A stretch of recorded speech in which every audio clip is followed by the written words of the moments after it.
اختلاف کب شروع ہوا؟ مجھے نہیں معلوم. کوئی وجہ تو ہوگی. ایک دن مغرب کی نماز پڑھ رہا تھا.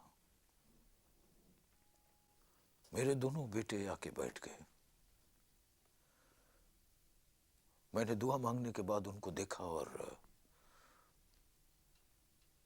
ان کے لیے پھر دعا مانگنے لگا. بچوں سے پوچھا کہ کیسے ہو؟ کہنے لگے کہ ہم اس گھر میں نہیں رہیں گے. میں نے ان سے پوچھا کہ تم کو کیا ناپسند ہے، گھر یا باپ؟ بڑا کہنے لگا کہ گھر کو ناپسند کرنا ہمارا حق ہے اور آپ کو پسند کرنا ہماری مجبوری. میں نے بچوں سے کہا کہ یہ گھر تمہارے عروج عظمت کی طرح یادگار ہے. تمہارا دامن اس کی ذات سے وابستہ ہے. جواب کیا ملا؟ چھوٹا مجھ سے کہنے لگا کہ آپ اسے گھر کہتے ہیں. All my life I have to. چھوٹا مجھ سے کہنے لگا آپ اسے گھر کہتے ہیں. All my life I have tried to put it from me. میں نے اس سے کہا بی ریزنیبل بیٹا، یو ہیونٹ یٹ ٹرائیڈ ایوری تھنگ. یہ سن کر وہ دونوں اپنے کمروں میں چلے گئے. میں ساری رات نہیں سو سکا انور.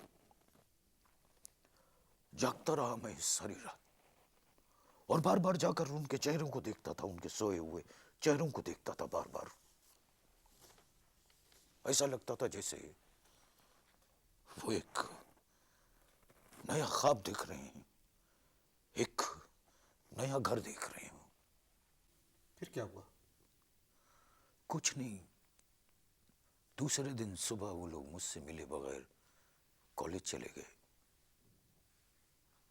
اور میں سارا دن ان کے بچپن کی تصویروں کا البم اٹھائے پھرتا رہا، کھیلتا رہا تصویروں سے. آپ نے گھر بدل لیا؟ نہیں. میرے پاس جو پیسے تھے، اگر تم اس کو پیسے کہہ سکتے ہو، تو میں نے وہ سارے بینک سے نکلوا کے ان لوگوں کو دے دیے اور کہا یہی میری پوری زندگی کی پونجی ہے، کمائی ہے. تو چھوٹے نے مذاق میں یا مذاق اڑاتے ہوئے جواب دیا ہیئر وی گو. میں گھبرا کے کھڑا ہو گیا. دوسرا کہنے لگا بی سیٹڈ سر. اور جانتے ہو وہ چھوٹے والے نے مجھ سے کیا کہا کہ ہم زندگی میں بہت کچھ حاصل کرنا چاہتے ہیں. And soon you will catch your death. یہ کہہ کے